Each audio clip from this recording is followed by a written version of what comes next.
welcome to the first Movers and Shakers, or is it Shakers and Movers? Oh, Shakers and Stirrers. And look, we're very lucky to have our first shaker and stirrer with us this morning, Roland Browne. Roland is a lawyer and has been for almost 35 years. He provides legal advice to the Bob Browne Foundation and is also, for the past 20 years, been Bob Browne's personal lawyer. Roland's been arrested a couple of times. Once was during the campaign to decriminalise homosexuality in Tasmania, and the other was for another matter as well. Oh, the Franklin blockade. And of course, you'd all remember the battle to reform the gun laws after the terrible massacre here in 1996 that Roland spearheaded. So he's an experienced campaigner, and he's come along this morning to talk to us about the AFL Stadium. So please make Roland welcome.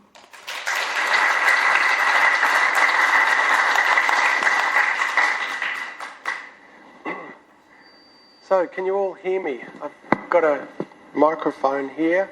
Is that coming through okay now? Okay. It's up to me to speak up, is it? Okay, can you hear me now?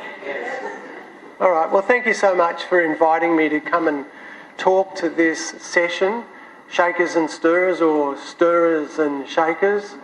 When I saw the invitation, I immediately thought that suits me just fine to fit into that description. And I'd like to think that some of my professional life has been devoted to shaking and stirring through the medium of the legal system, but through my time as a lawyer and being involved in a whole lot of different campaigns, environmental and social campaigns, so often there's been a court case in lockstep with a campaign, and the two so often go together. Now, I've been asked to talk about the proposed stadium for Macquarie Point, and I'll get on to that in a moment. I'd like you to reflect on how Tasmania is no stranger to really poor planning decisions. And often as I watch the news cycle and the ebb and flow of current events, it's characterised in this state by a lack of planning at a local level, but most particularly at a state level. A lot of large projects just happen to be somebody's idea that gets floated before an election, and it gets pushed along through the system and funded because it's seen like a good idea, but it's so often not part of an organised, planned way of allocating resources for large infrastructure projects. And you only have to look around Hobart at some of the really poor legacy planning decisions. Empress Towers in Battery Point is one example. The Marine Board building in Sullivan's Cove is another example of a really poor planning decision. And in a more contemporary sense, we have a building that I refer to as East Berlin in Elizabeth Street in Hobart, which is the university's new building, a huge building, way too big, and again, another example of poor planning. And what unites these larger projects with poor planning is so often a measure of ego and arrogance that has the effect of shutting out community views. And if you go back to any planning textbooks, learning on planning, so much of it is about involving the local community, where people have an input into how they want their area to look, and people bring into the planning system our own values about a particular area, what it is that's important to us, what we'll tolerate, what we regard as ruining an area. So that takes me to the stadium and my own involvement in that campaign, which has been going for a bit over 2 years now. I live in the glebe, and I come from a family with a military history. Both grandfathers served. My father was in the Air Force. I grew up in Sydney, and going to Anzac Day marches was something we did every year. And even when I moved to Hobart in the early 1980s, after a while I continued that. And living in the glebe, the cenotaph is very proximate to our home. And in fact, I had cause to look this up, but our house is the closest freestanding house to the cenotaph in Hobart. And we have a connection to it in the glebe. We can see the cenotaph, and of course everybody that goes down Macquarie Street can see the cenotaph as a beacon. And identifying what was going to be wrought upon that by the stadium was staggering. That was before I even thought about things like traffic and parking and noise and everything else, but the impact on the cenotaph was huge. And I'd just like to add, the RSL has had quite a role in trying to stand up for the cenotaph, but it's not the RSL's cenotaph, it's everybody's cenotaph, but certainly the RSL has a very major role in the Anzac Day March and the protection of the cenotaph. So in terms of planning and big projects, it's really hard to think of a worse scenario than what happened here. We had someone in the Premier's office, but we don't know who, and somebody in AFL House in Melbourne, probably the former CEO, McLaughlin, decided that if Tasmania was going to have an AFL and an AFLW team, there had to be a stadium in Hobart, and it had to be in the CBD, and somebody looked at a map and dropped a pin on it and said, that's where it has to be, and it's going to be at Macquarie Point. Without any planning, and when I say planning, I don't just mean without any examination of Macquarie Point. If a government's going to spend maybe 700 million is what they thought then, but really if they'd been honest about it, they would have known that it was going to blow out to well over $1 billion.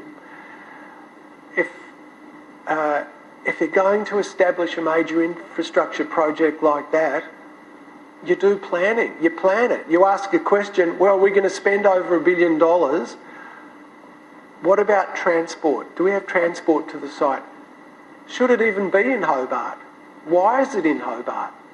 People in Hobart happily travel, as a general rule, to the north to watch football. People in the north generally don't travel to Hobart to watch football. And York Park, which is going through a significant upgrade, is probably an ideal location. Leaving all the politics and the economics out of it, York Park would have been the ideal location for Tasmania's main stadium. But no, the Premier decided Macquarie Point. The AFL decided Macquarie Point in secrecy. Absolute secrecy. Nobody knew anything about it until the agreement was announced in mid-2023, and then the agreement was released a little bit later in, I think, May or early June 2023. And you can read that agreement and weep at how the Premier has just given away everything. Tasmania got next to nothing out of that agreement. The AFL put in $15 million, but apart from that, all the risks fall to Tasmania.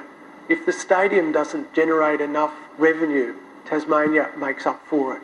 If there's not enough people there, same answer. If there's cost overruns, Tasmania pays for it. at every point along the way, that agreement is a disaster. And it's that agreement that operated, if you like, as the planning framework for the stadium. So we don't have a process of asking where is a good place for a stadium to be located in Tasmania or even in Hobart. The process we have is the government's introduced an order into the Parliament last year under the State Policies and Projects Act for this process called a Projects of State Significance, which means they've decided on what the project is and where it's going to be. And they foolishly did that because they assumed that there was going to be no problem with their project. And the Project of State Significance process, as far as the government and the AFL was concerned, was going to be all about accepting the location of this project on this site and just working out what conditions might need to be imposed on it to make it workable and acceptable. And often that's what happens in planning processes, but usually after some work has been put in the first place to find the right location. And the problem for the stadium is it's the wrong location to begin with, but it is also replete with a very significant number of environmental and other planning shortcomings. So the government put the stadium into the Project of State Significance process, and they have a year for the Planning Commission to conduct the assessment. And as you are all probably aware, in September last year, the proponent, the government, the Macquarie Point Development Corporation, lodged all their documents. It took the Planning Commission 2 months to review them, and then in November the Planning Commission went back to Macquarie Point Development Corporation and said, we've put all these guidelines out as to how we're going to assess the project and what documentation we require to assess the project. And they said to Macquarie Point Development Corporation, you haven't complied. There's a lot of information missing, and the information that you have provided in some instances is unsuitable or unsatisfactory. Go back and do your homework again. So that was in November. By December last year, Macquarie Point Development Corporation came back with another pile of information, and they said to the Planning Commission, you're wrong about what you're assessing. You don't need to assess infrastructure. You don't need to assess the access road coming into the stadium Regatta Point area. All you need to do is assess the stadium itself. And Macquarie Point said to them, no, that's not what the parliamentary order says. We're following the letter of what that says, and that's what we're going to assess.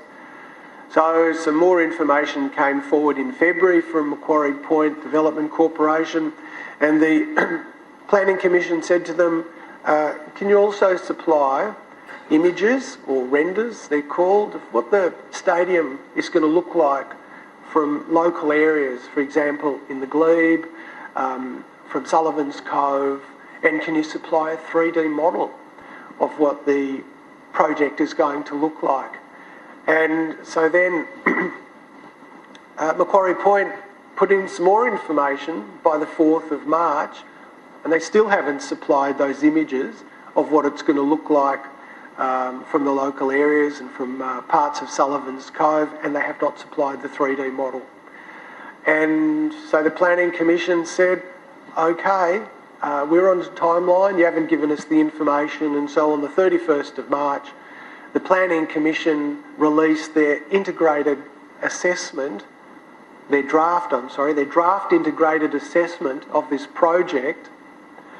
And you probably have all read the reporting on that, and the stadium project, I think, got a D- at best, described variously as the whole project being slammed, trashed, by the Planning Commission.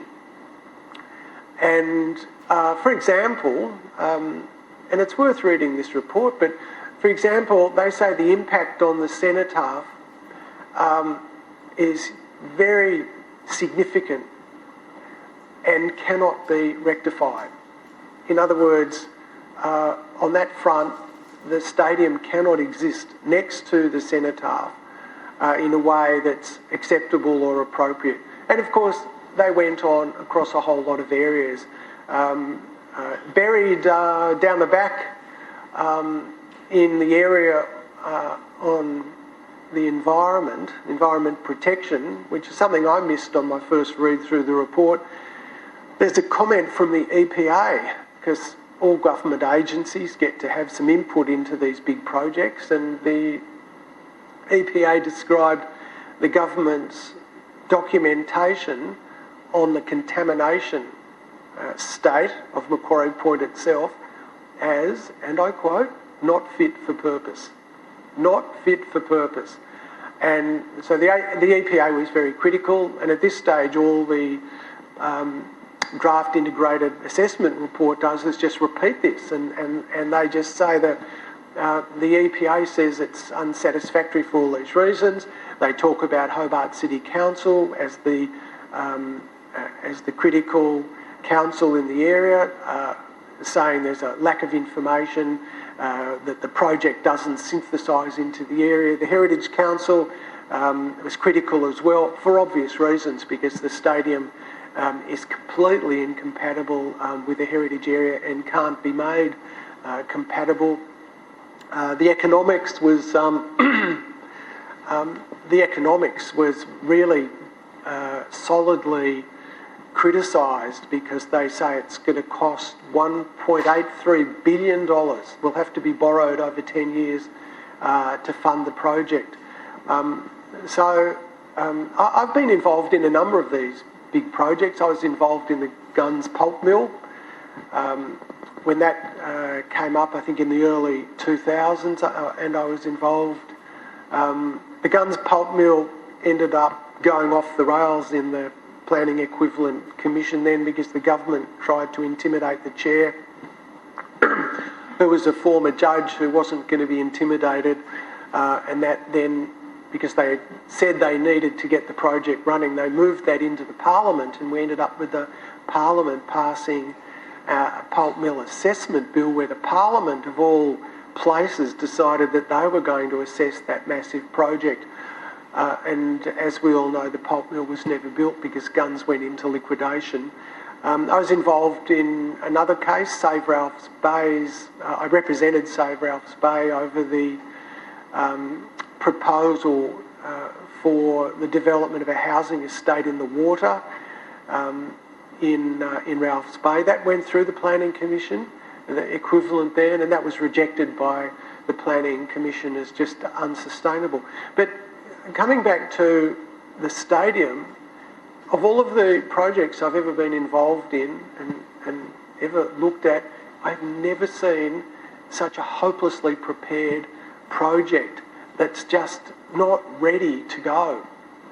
Now, the government recognises this.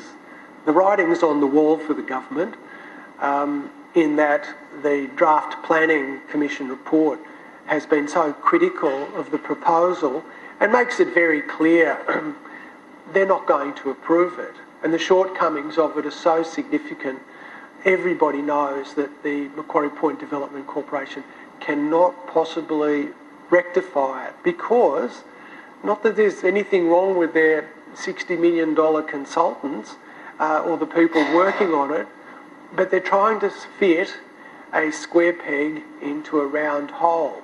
You cannot make something that's over 50 metres high compatible with that environment next to the cenotaph and in Sullivan's Cove. You cannot get the equivalent of about 23 or now 25,000 people into Macquarie Point without a transport network.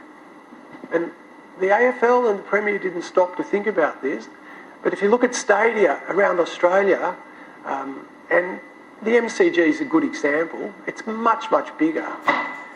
But you come out of the MCG, you come into parklands, you come into walkways that lead you very quickly to trams and trains. Rapid transport of people is organised. There's no room for any of that at Macquarie Point. The best they'll be able to do is put in ferries, but that's not going to cater for the tens of thousands of people. And of course, as became clear from the assessment report, at the conclusion of the game, 23,000 people will exit this stadium, and where do they go? They can't go onto Davey Street because they're going to block the road.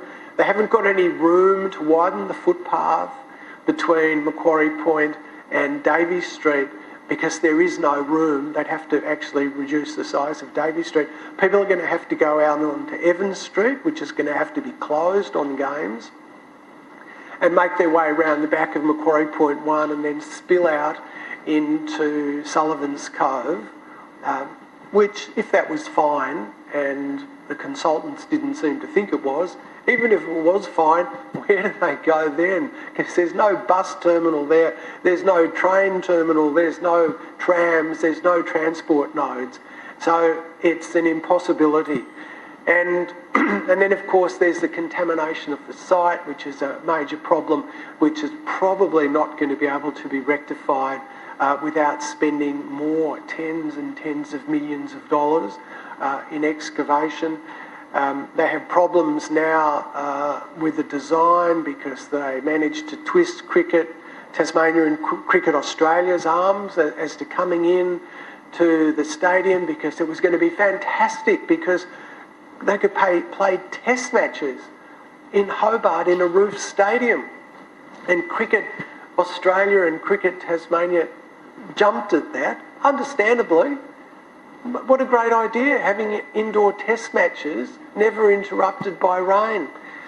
Until about a month ago, they finally released the design of the roof of the stadium, because you might be aware it was going to have this plastic arrangement, and the plastic arrangement's fine, except the designers and the proponents, Cox Architects and Macquarie Point, I think deliberately failed to release the design of the roof. And the reason they did that is that the beams in the roof are something like 800 millimetres thick, wide. And that's going to cast shadow onto the playing surface. And of course, Cricket Tasmania, when they learned of that, they thought, well, we can't have that.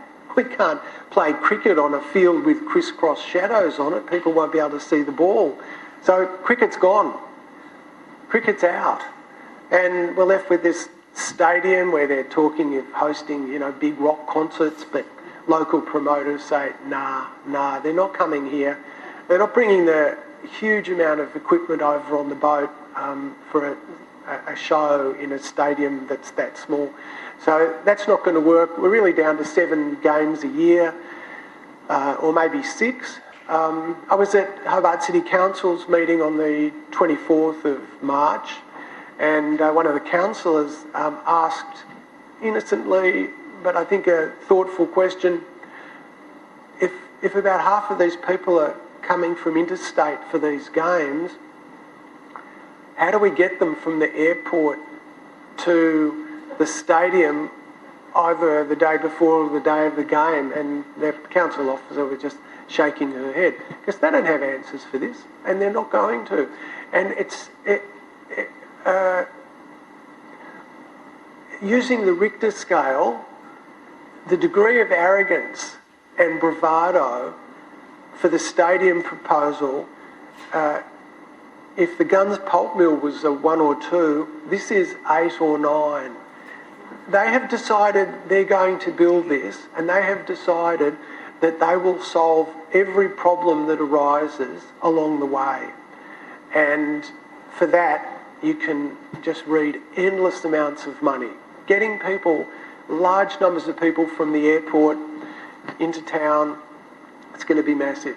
Now, we all know in Hobart, we can be in the middle of Hobart in the morning or the afternoon and look at the road, and we can think to ourselves, as the traffic's banked up, there's been an accident on the southern outlet or the bridge or somewhere, and it happens not infrequently. And obviously, if something like that happens on an event day, a lot of people are going to miss out on getting to their game because once the traffic goes haywire in Hobart, it takes ages to resolve. You add in the equivalent of 20,000 people travelling in various vehicles, Hobart's going to come to a standstill on event days. It's going to be seriously disrupted. And on the process goes, at every point in this draft assessment report, the Planning Commission just kept saying, can't see how this is going to work, can't see that this will work. And my take on that report is that it was a very polite rebuff of the project and really an invitation to the government to say, we can't approve this, we can't possibly approve this because on a number of fronts you can't address the shortcomings of it.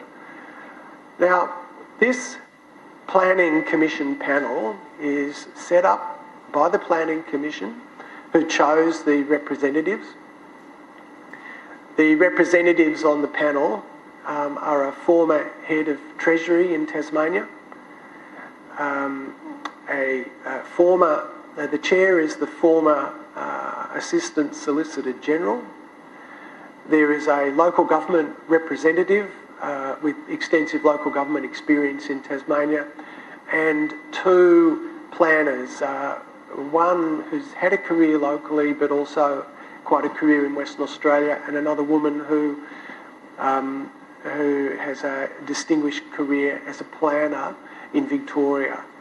And clearly all chosen for their expertise in their particular areas, and they have resoundingly rejected it.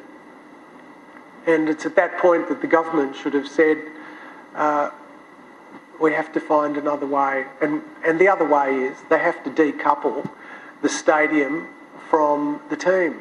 They need to find a way to have AFL and AFLW teams in Tasmania. Pretty much everybody wants the teams, and the government needs to find a way through. But no, they're not going to do that. Our illustrious Premier has announced that he's now going to work on some legislation to have Parliament approve this project. And I'm very interested to see the legislation, because in the back of my mind I'm asking myself, how do you approve something that's unapprovable to the Planning Commission? They've said, we can't find a pathway through this. And all of the boxes that remained unticked that they have identified will need to be resolved in a permit. For example, contamination. There's going to have to be a report from somebody who says all of the contamination issues have been resolved. Well, we don't even know what they are in full yet. So how does the government go anywhere near approving a project based on significantly contaminated land under a playing surface? How do they do that? And I imagine that's what they're working on at the moment. It's I think it could be impossible, but with the right amount of ego and bravado, they'll probably find a way. So my prediction is that this stadium will never be built in its current form. I think if it gets through Parliament and they kick it off, it's going to run into so many problems. We'll see it adjusted, changed. They might give up on it and realise that it's just a terrible white elephant. Or we might see a much smaller stadium. We might see one without a roof.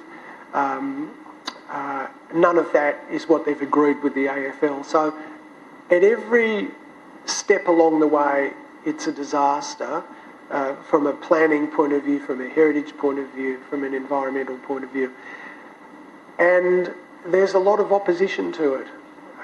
There's, of course, the RSL. Federal Hotels is opposed to it because of the impact it's going to have on their hotels in that area. You probably know the TSO is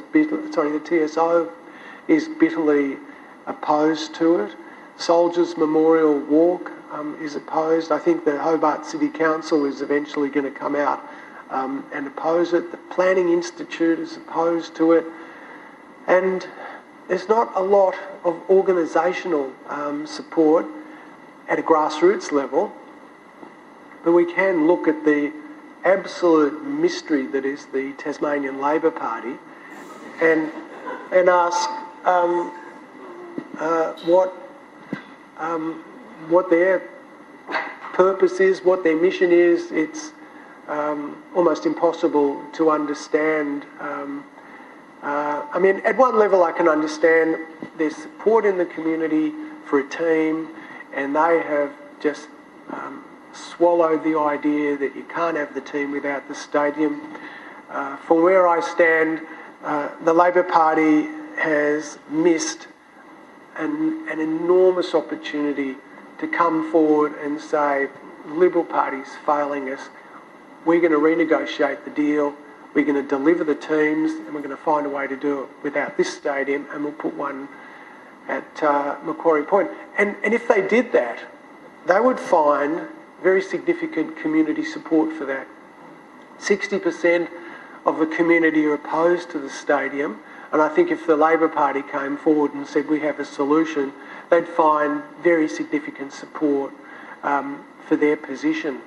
And that is the way through it. That would see them coming forward as leaders and taking advantage of the opportunity and solve the problem that's created. Because even if the stadium can be built, the impact on the state's finances is monumentally great. And there's a couple of other points to be made about finances and construction as well. The government's already implemented a 5% efficiency dividend in the 2023-24 budget. They have put a freeze on hiring further public servants.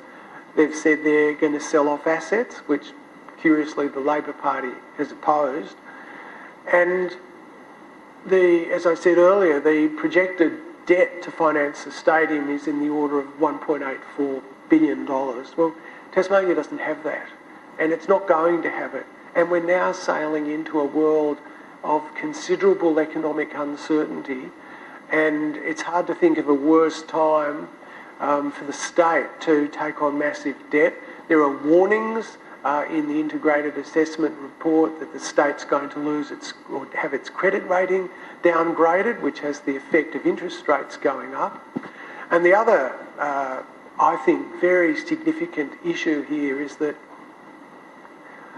Queensland has its Olympics coming on in 2032, and we've just had an announcement, I think last week, from the Premier that they are actually going to build a brand new stadium in Queensland, or perhaps two, one big one, one smaller one. Well, there's a limit to how many architects, engineers and builders there are in Australia that can work on these big projects, and you can guarantee they're all going to be drawn into the Olympics way ahead of what they're going to do in Tasmania.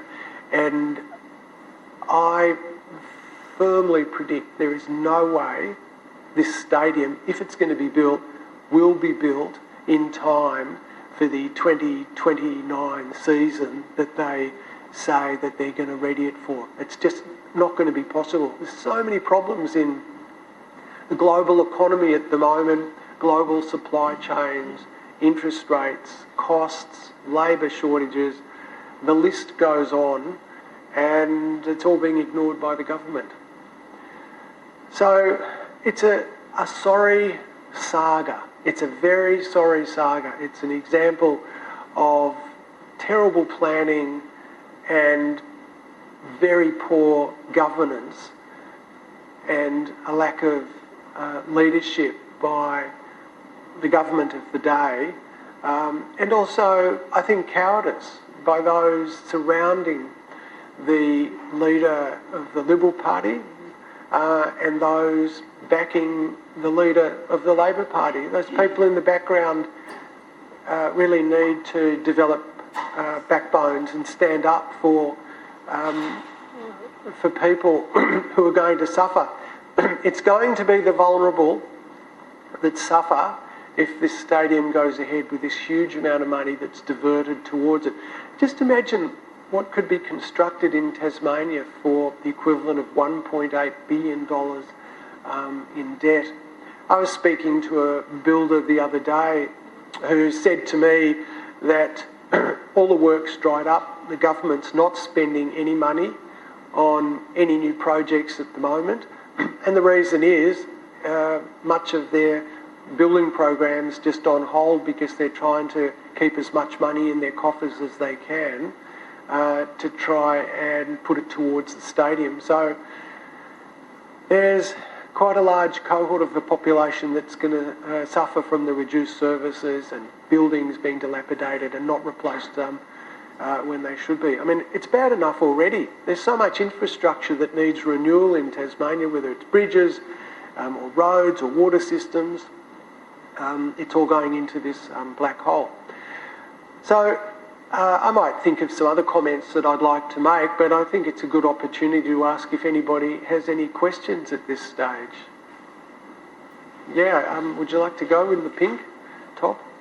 How difficult would it be for the Tasmanian government to withdraw from the agreement or change the agreement with the AFL? Look, thanks. That's a really great question, and it raises a point that I would have liked to have made before. The question is, how difficult would it be for the government to extract itself from the agreement? What the government did wrong between 2022 and the 3rd of May 2023, when they signed the agreement, is they conducted the whole negotiation in secret. So we have the AFL saying to the government, we want a roof stadium, we want it at Macquarie Point, and you're going to pay for the lot. And it's at that point that the government should have come out publicly and said, we can't afford the stadium, we don't want it at Macquarie Point, we want to go through a planning system, we want a team, and they would have had the whole community behind them. They would have had a lot of support, even in the mainland.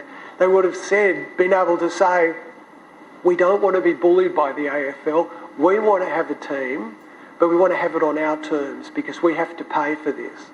And that was the failure. And of course they came out with this May 2023 agreement, which, as I said in my opening comments, is an absolute disaster. So how can they get out of it? They get out of it publicly. They say to the AFL publicly, we've got this report, we can't afford $1.83 billion. You're going to cause destruction to our provision of government services. We're going to lose jobs, we're going to lose people to the mainland, and we probably couldn't even construct the stadium in the timeline you've given us. And they would have a lot of support from the community. But that's the only way to do it, is to do it publicly and bring the community with them. Yeah. There is a Stadium 2.0, which the proponents say address all of the AFL requirements. And I was wondering about, I can't imagine the transport is going to be sold if you did build 2.0. So why is there so little interest in 2.0? Well, 2.0, as far as I understand it, when it was first announced, was at the time that the Macquarie Point Stadium was going to cost $700 million and the state was going to put in something like $500 million and the federal government was putting in $240 million. And the 2.0 Regatta Point Stadium relies on $700 million of state money. And of course the state is not putting in, it says, all of that money. It's now says it's going to raise it from private equity and it'll not put in more than about $300 million. So the funds aren't there to begin with for Stadium 2.0. The other problem with Stadium 2.0 in terms of the agreement and the Tasmanian team is it's not going to deliver the Tasmanian team by 2028 because they haven't even started the planning process and the approval process. The government said no to them. So it's not going to be built in time, even if it was going to be built. And then the construction challenges for that stadium are monumental, we're told, because it involves filling in a considerable part of the Derwent to foreshore to build the stadium on. And it faces the same transport problems as the original, this 1.0 Macquarie Point Stadium faces. The Regatta Point 2.0 Stadium, I think, I haven't looked at it for a while, but I think they're saying they're going to park something like 5,000 cars underneath it. Well, there is no way they're going to get 5,000 cars queuing up to come over the bridge and get into the parking. It's not going to work. It's another deft idea that hasn't been thought through. It suffers some of the same problems as the Macquarie Point Stadium. That area is isolated from the city by the Tasman Highway or Davey Street. And so the transport problems are probably insoluble.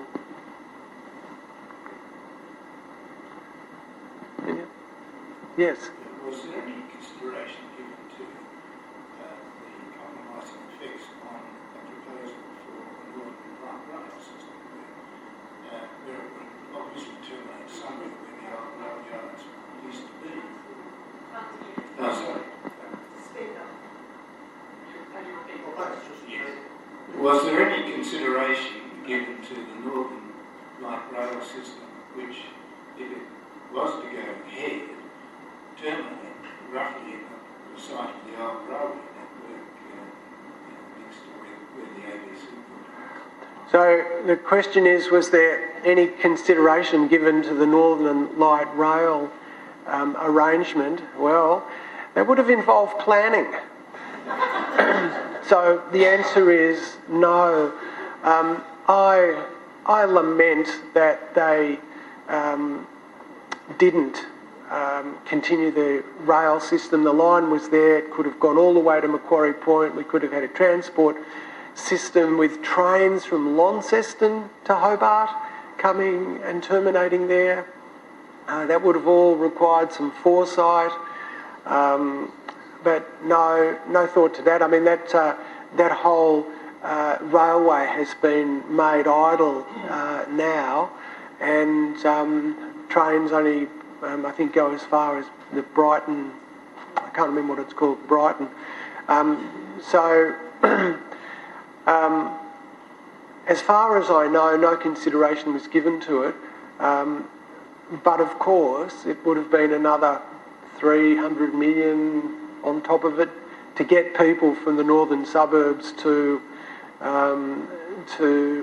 Macquarie Point, which in itself is problematic because if you think of feeding services to transport people to Macquarie Point, the northern suburbs of Hobart and up to Bridgewater is one area, but there's also Kingston and Margate and beyond. There's also the Eastern Shore, and there's also the huge number of people coming from the airport. So it would have just solved one component if they'd thought about it. And indeed the railway line now ceases because the new bridge at Bridgewater has wiped out the railway line. So there's a big break. Now, is anybody aware that the Planning Commission actually has a facility for us, members of the public, to voice our support or objection to the project? You go online and really speak is of the essence. I filled my form in yesterday online, and it's up to us to put down what we believe is right or wrong about the project. You've got a 1,000-word limit. Now, if you can't say it in 1,000 words, perhaps you've got a bit of a problem there, but indeed, if you go into the Planning Commission website, there is now a form set up for you to fill in online. Very simple. Get it in, because I think there is indeed a deadline. The 8th of May. Yes, indeed. Yep. So please please go for it.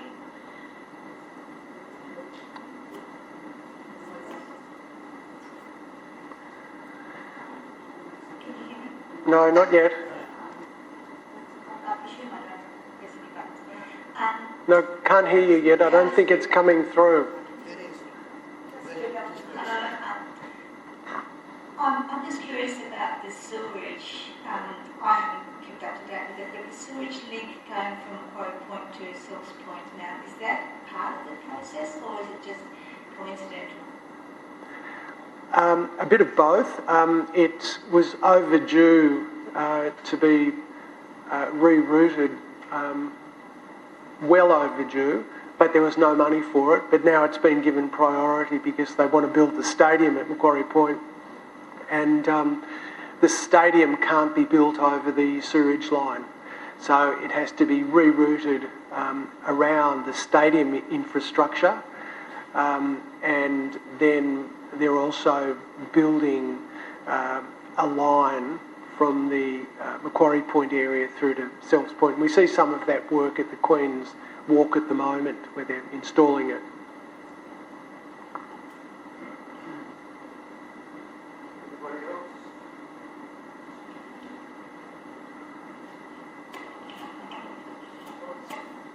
Roland, thanks so much for coming. It's the Labour Party is one of the problems, isn't it? What is the matter with it?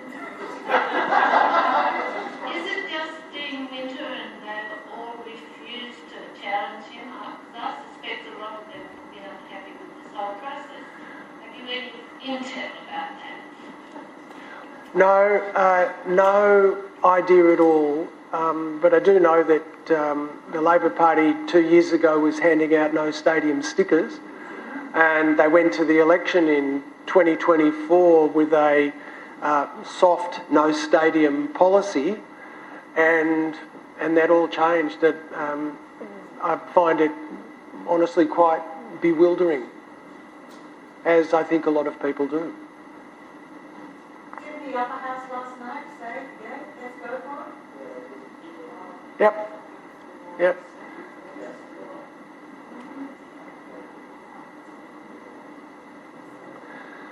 Yeah, they said that last night, and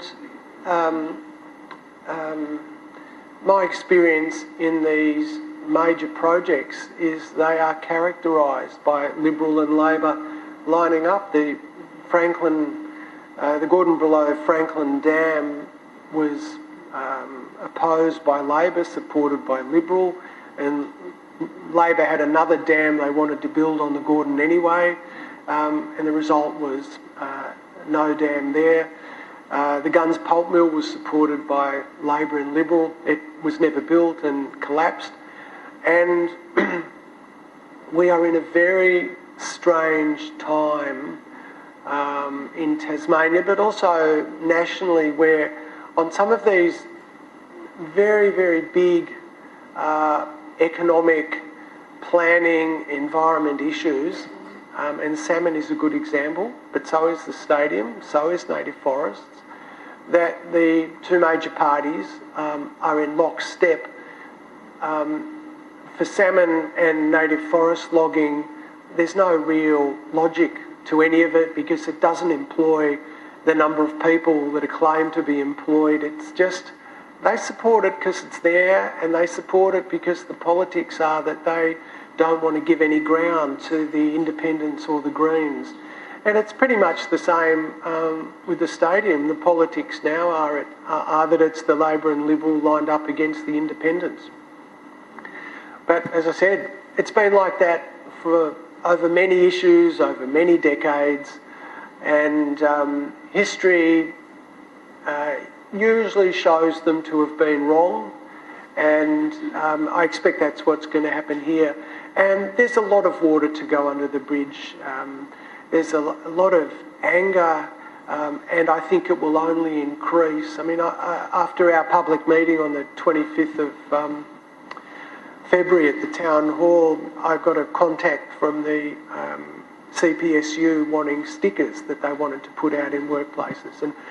And I can just sense that it's starting to change at the grassroots level, within the unions especially, which are so important for the message coming through to the Labor Party. They're starting to realise that their members, who they're trying to represent in being pro-stadium, are the ones that are going to suffer from reduced jobs, lack of building, lack of services. Hospitals, of course, will be a major impact before too long. It's starting to change, and we can only hope that it'll continue to change. We've got our group is going to continue to engage with the Planning Commission, and just because the upper house last night decided by, I think, 10-4 not to support Meg Webb's resolution, that can change because we're going to still see the Planning Commission go about its business. They're still wanting representations, and we have some, when I say we, I say our place in Hobart is going to put in a pretty powerful representation from a Melbourne-based planner who is probably one of the very few people in Australia who has expertise in protection of commemorative war memorials. He did a major project on the memorial in Melbourne, near St Kilda Road, and he's going to put in a very powerful report, I expect, that's critical of how this project is going to disrespect the cenotaph. And we're going to have, I spoke earlier about the Macquarie Point refusing to provide a 3D model and refusing to provide some images from selected locations as the Planning Commission has asked. Well, we're going to do that for them. We've got a team working on a 3D model now, which will now, when it's ready, it will allow people to go on, I expect, to our website and have a look and go down to Evans Street and go onto the Tasman Highway and just see how this monolith, this huge building is going to look on, from close up, and how dominating it's going to be. And we've got the photographs as well. So there's a lot going on. A lot of people are making representations, and thank you for your reminder about the opportunity to make those representations to the Planning Commission, and I would encourage you to do so if you feel inclined to take a stand. And now's the moment. Now is the moment.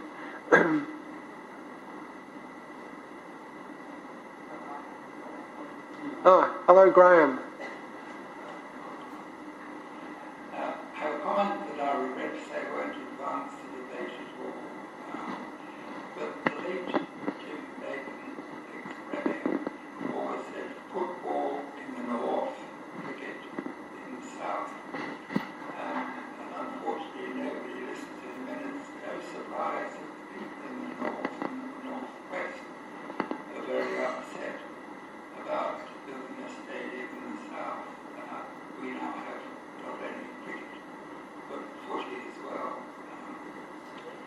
And at a political level, the state level, and it's just a personal observation of the opposition, is very liberal light in the way they approach problems.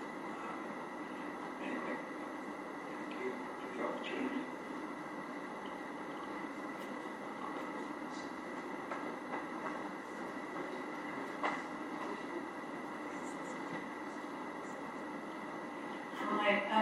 As a former journalist, I'm interested in your experience with the local media, the Our Place and the coverage that you're able to get. And I'm just sort of wanting you to make a comment about the flow of honest opinion and analysis in context of the difficulties that the media are having kind of globally. But if you could comment on that, please. Well, it's a good question. I've missed the flow of opinion and analysis. It's been largely one way.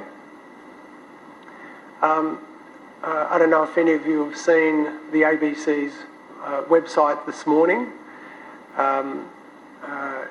but they have a journalist there who seemingly is a plant from the government's media office, and his stories, his reporting on the stadium lacks one thing, which is a notification at the end of each story that he is determined to see a stadium constructed at Macquarie Point.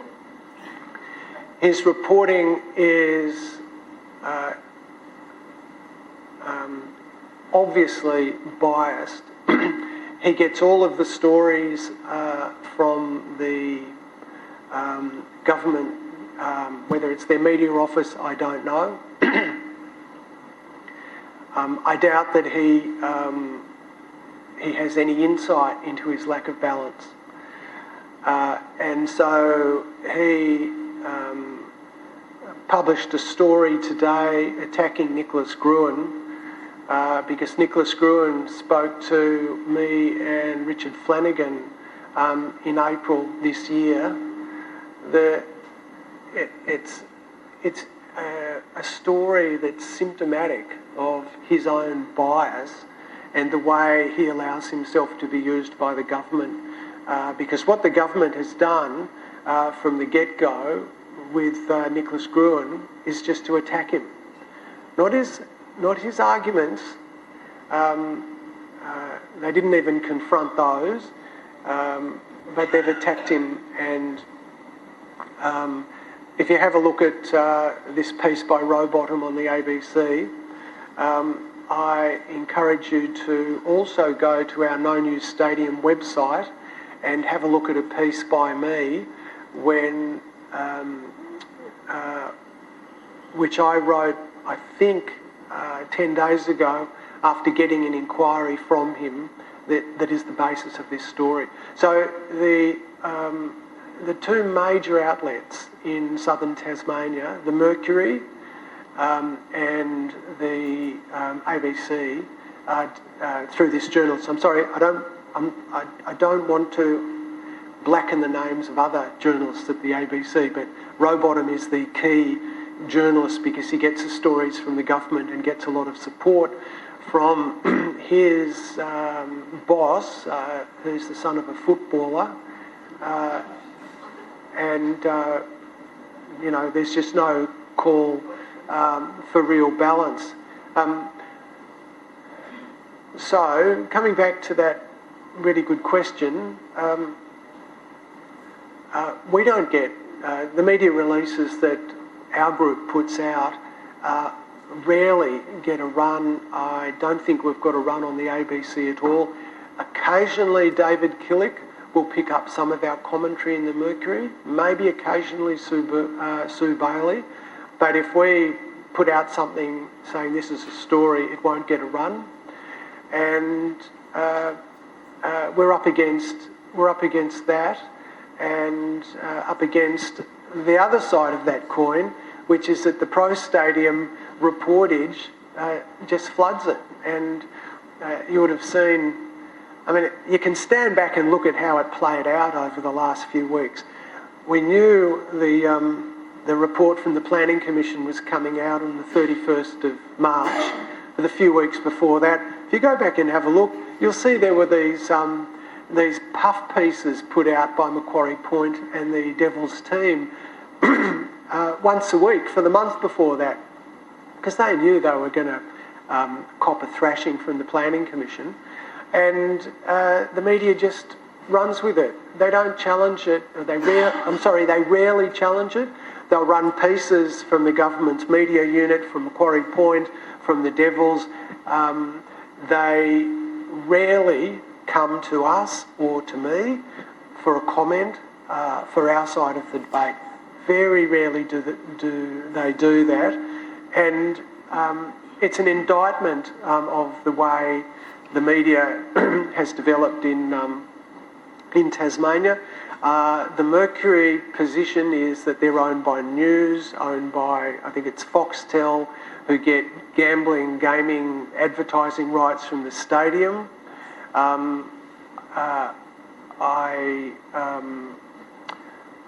have been told that the previous editor of the Mercury was told that getting a stadium in Hobart was one of the key performance indicators for his job. It was seen as that important to the Fox empire. And we've seen the other major outlet, the Mercury, the ABC through Rowbottom, continuously pushing the government's line and undermining, at every stage, Rowbottom undermining anything that we've done. A good example is we had a public meeting at the Town Hall on the 25th of February.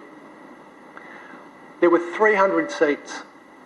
There were 6 seats empty because people needed to not sit in those seats so televisions and videos could see the stage.